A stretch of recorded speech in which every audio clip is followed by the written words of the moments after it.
The Metropolitan Police just put a hard expiration date on one of Britain's most notorious cold cases. They have exactly 12 months to solve it. Investigators are currently running down exactly 30 specific potential witness leads. If these final leads fail to produce an answer, the active search for missing estate agent Suzy Lamplugh will officially end. This countdown forces the issue, turning a tragedy from the 1980s into an urgent present-day race against time. Suzy Lamplugh was a 25-year-old estate agent. On Monday, July 28, 1986, she went to work in Fulham, West London, expecting a completely routine day. At 12:40 p.m., she grabbed the keys to a property on Shorolds Road and left the office to conduct a viewing. Her work diary listed a 12:45 appointment with a prospective client. He was noted only by an alias, Mr. Kipper. By 10 o'clock that night, police located her white Ford Fiesta parked on a nearby street. The doors were unlocked, the handbrake was off, the ignition keys were gone, and her purse was sitting in the driver's side door pocket. From the second she walked out of her office that afternoon, no verified trace of her has ever been found. The use of a phantom name to secure the meeting, combined with the staged abandonment of her vehicle, indicated immediately that she was lured away. This was a calculated abduction. This chart highlights the core problem. The search generated 26,000 physical tip-off cards, but it yielded 0 digital data.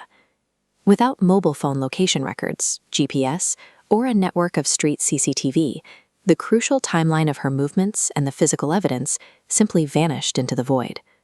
Police eventually zeroed in on their prime suspect, John Cannan. He was a convicted murderer, released from prison just 3 days before Suzy disappeared. Despite Cannan's well-documented history of violence against women and the intense scrutiny of investigators, detectives could never link him to the crime scene with physical evidence. He was never charged in this case. Cannan died in prison in late 2024. A final search of his cell yielded no confessions and no physical evidence. The investigation stalled because 1980s policing lacked tools to convert psychological suspicion into undeniable physical proof. Now, 4 decades later, the cold case team is desperately re-examining the few pieces of physical material that survived. That includes a smudged fingerprint lifted directly from the Fiesta's rearview mirror, and DNA profiles extracted from adhesive tape used on the car seats. Detectives are continuously running that print and DNA data through expanding European criminal databases, waiting for a retroactive match to flag in the system. They are also using artificial intelligence to process the 178 boxes of handwritten 1980s case notes, searching for hidden connections that human eyes might have missed. But they are also banking on human nature. They hope those final 30 witness leads will capitalize on shifting family allegiances, prompting someone who previously protected Cannan to finally speak up.